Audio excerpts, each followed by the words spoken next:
So, let's talk about Texas. You hear all about it, right? The economy's on fire, jobs are everywhere. It sounds like the place to be.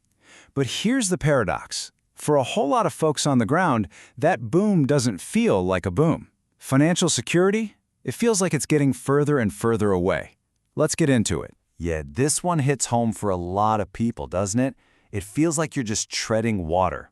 I mean, you're doing everything right. You're working hard. Maybe you even snagged a promotion or a raise.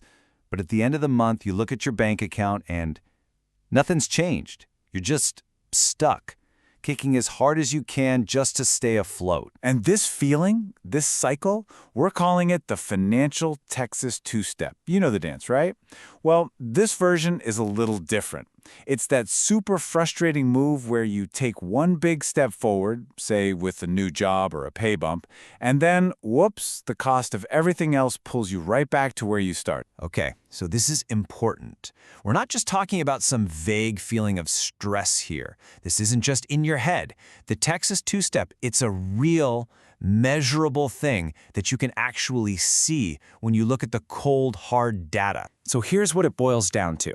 You get your paycheck, and you think, great, this is the month I'll finally put some serious cash away for the future. But then, life happens. Rent, groceries, gas, it all costs more. And that money that should be building your savings, it just gets eaten up by the high cost of, well, living. It's this cycle that makes it feel like you can never actually get ahead. All right, so let's put the feelings aside for a second and look at the numbers, because they don't lie. The data points to 3 huge financial headwinds that are hitting Texans right now. And I gotta tell you, when you see these figures, they're pretty eye-opening. First up, let's talk about the income squeeze. Take Austin, for example. The median household income is around $99,000 a year. Sounds pretty good, right? But here's the catch.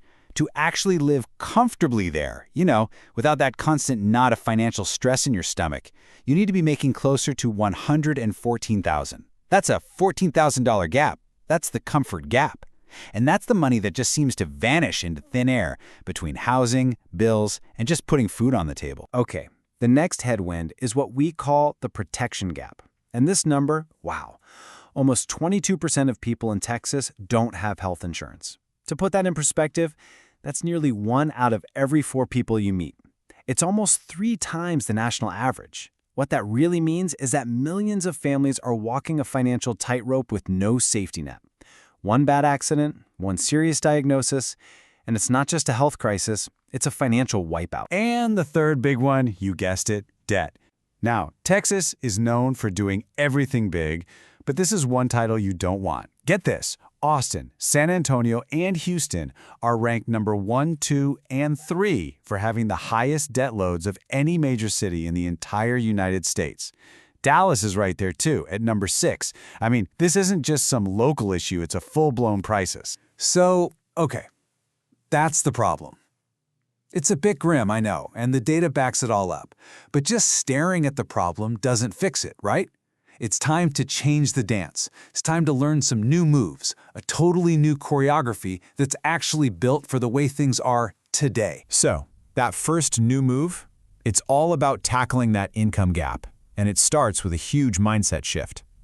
For most of us, the old way was to pay all our bills and then maybe save whatever was left over, which, let's be honest, is usually zero. The new move is to flip that script completely. You pay yourself first. Your savings, your investments, that becomes the most important bill you have. It's a non-negotiable. You pay your future self before you pay anyone else. Next, we've got to tackle that protection gap. For generations, financial planning has revolved around one question. What happens if I die? And look, that's still important. But today, there's a much more likely and financially devastating question we need to ask. What happens if I get really sick or hurt and just can't work?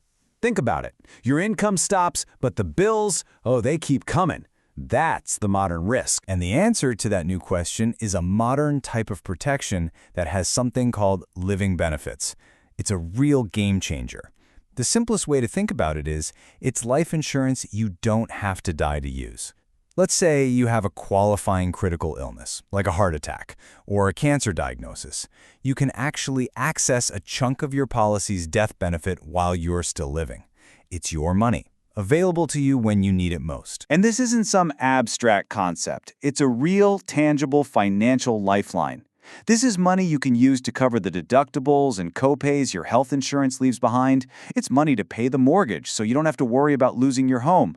It can replace that lost income so your family can still function. And maybe most importantly, it takes that massive financial weight off your shoulders so you can actually focus on what matters: recovery. All right, on to that third big headwind, debt. You know the famous Texas slogan, right? Don't mess with Texas? Well, the idea here is to take that same energy and apply it to our finances. It's time for don't mess with debt. We're talking specifically about that high-interest consumer debt, the credit cards, the personal loans, that's just like financial litter, cluttering up our lives. And to really tackle it, we need to think about it in a new way. See, that 20-something% credit card isn't just a bill, it's an anti-investment. While you're over here trying to build your wealth, that debt is over there actively working to tear it down. And believe me, it is way more efficient at draining your money than your 401k is at building it. And look, the math on this is just brutal. Let's say you're doing great, getting an 8% return in your retirement account, you're feeling good. But if you're carrying a credit card balance with a 22% interest rate, you're not winning. You're losing, badly. It's like you're pouring water into a bucket, but there's a giant hole in the bottom. You can pour all you want, but it's just draining out faster than you can fill it. Okay, so we've looked at the problems, but more importantly, we've looked at the new moves to fight back. The whole point of showing you all this isn't to make you more anxious. It's the opposite. It's to give you a clear path from that anxiety to action. It's all about taking back control. So here it is, your new financial choreography, in 3 simple steps. Number 1, pay yourself first. Your future is not an afterthought, it's your most important bill. Number 2, modernize your protection. It's not just about what happens if you die, it's about protecting your income while you're living. And number 3, eliminate those anti-investments. Stop letting high-interest debt steal your future. And really, that's what it all comes down to. That awful feeling of treading water, it comes from feeling out of control. Having a real plan, a strategy, based on these new moves, that is the single most powerful way to turn that financial anxiety into real, lasting financial security. So I'll leave you with this one last thought. Every single month, every payment you make, that money is building a future for someone.